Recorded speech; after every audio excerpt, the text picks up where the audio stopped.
দেখানোর চেষ্টা করছি গুলশান বিভাগের থানাধীন থানা থেকে প্রিন্স মামুনকে কিন্তু ধর্ষণ মামলায় কোর্টে নেওয়া হচ্ছে, এমনটি কিন্তু আমরা দেখানোর চেষ্টা করছি। দর্শক সরাসরি কিন্তু দর্শক দেখতে পাচ্ছেন ধর্ষণ মামলায় কিন্তু প্রিন্স মামুনকে কোর্টে নেওয়া হচ্ছে। দর্শক দেখতে পাচ্ছেন প্রিন্স মামুনকে কিন্তু ধর্ষণ মামলায়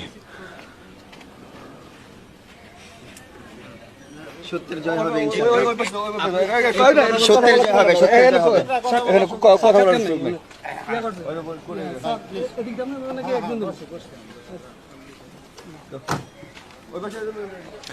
দর্শক সরাসরি যুক্ত করেছিলাম গুলশান বিভাগের থানাধীন থেকে দেখানোর চেষ্টা করছি, যে ক্যান্টনমেন্টের যে থানাটি রয়েছে সেই থানা থেকে দেখানোর চেষ্টা করছিলাম প্রিন্স মামুনকে কিন্তু কোর্টে নেওয়া হচ্ছে, এমনটি কিন্তু আমরা দেখতে পাচ্ছি। দর্শক সরাসরি সত্যের জয় হবে ইনশাআল্লাহ।